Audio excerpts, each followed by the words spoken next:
संसद के शीतकालीन सत्र के तीसरे हफ्ते में बृहस्पतिवार को भी सदन की कार्यवाही नहीं चल पाई। लोकसभा और राज्यसभा दोनों सदनों को हंगामे के चलते स्थगित करना पड़ा। राज्यसभा में मामला ये था कि राज्यसभा के चेयरमैन जो भारत के उपराष्ट्रपति भी होते हैं, उनके खिलाफ जिस तरह की टिप्पणी नेता विपक्ष राज्यसभा मल्लिकार्जुन खड़गे ने एक open press conference constitution club में कल की थी, उसको लेकर के जेपी नड्डा जो नेता सदन है राज्यसभा में, उन्होंने आपत्ति जाहिर की और ट्रेजरी बेंच यानी सत्ता पक्ष की तरफ से तमाम सवाल ये उठाए गए कि आखिर उपराष्ट्रपति का जो पद दूसरा संवैधानिक सबसे बड़ा पद देश का है, जो कि राज्यसभा का चेयरमैन भी होते हैं, उनके खिलाफ एक ओपन प्रेस कॉन्फ्रेंस में इंडिया के घटक दलों के साथ नेता विपक्ष मल्लिकार्जुन खड़गे ने जिस तरह के आरोप लगाए, उनको आरएसएस का एकलव्य बताया, उनको सरकार का प्रवक्ता बनाया, उनको खुद ज़्यादा बोलने और सदस्यों को कम बोलने देने का मौका देने का आरोप लगाया, ये ठीक नहीं है और संसदीय प्रक्रिया के खिलाफ है,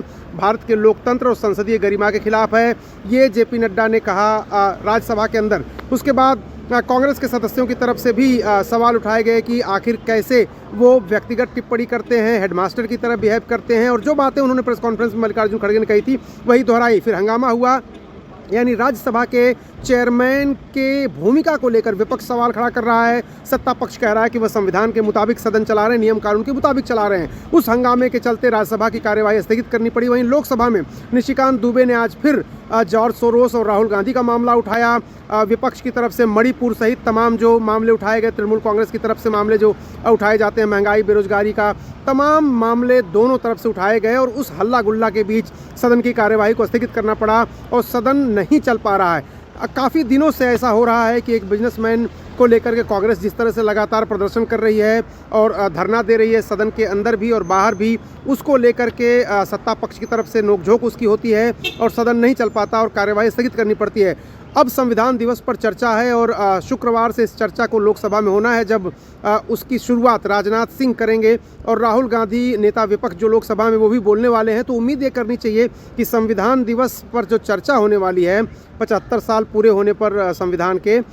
उसमें सत्ता पक्ष और विपक्ष दोनों मिलकर एकजुट होकर के और देश में लोकतंत्र का जो महत्व है, जो संविधान का महत्व है, आज़ादी से लेकर अब तक हमने क्या हासिल किया है और क्या अभी हासिल करना है, इन सब बातों पर बहस होने वाली है। तो देखना ये होगा कि लगातार जो हंगामा राज्यसभा और लोकसभा दोनों में हो रहा है, सत्ता पक्ष के अपने मुद्दे हैं, विपक्ष के अपने मुद्दे हैं और दोनों तरफ से एक दूसरे पर ये आरोप लगाए जाते हैं कि उनकी वजह से सदन नहीं चल रहा है। देखना ये होगा कि संविधान पर जब चर्चा होगी तब क्या दोनों पक्ष शांतिपूर्वक सदन की कार्यवाही चलाते हैं। ऐसे संकेत मिल रहे हैं कि ये संभव है और ये हो सकता है कि संविधान के मामले पर सत्ता पक्ष और विपक्ष दोनों एक पेज पर आ जाएं, एकजुट हो जाएं और देश को कुछ ऐसी चर्चा गंभीर देखने को मिले जिससे लगे कि संसद की कार्यवाही जो है वो सुचारू रूप से चल रही है। हालांकि कई विधेयक अभी सरकार को पारित कराने हैं, कई महत्वपूर्ण मुद्दों पर बहस होनी है, वो सब कामकाज नहीं हो पा रहा है। तीसरा हफ्ता है, इसके बाद एक हफ्ता और बचेगा और सदन की कार्यवाही जो शीतकालीन सत्र है वो समाप्त हो जाएगा। तो सवाल ये है कि क्या जो कंसेंसस बन जाएगा विपक्ष और सत्ता पक्ष के बीच ताकि सदन सुचारू रूप से चले, इस पर सबकी नज़रें होंगी।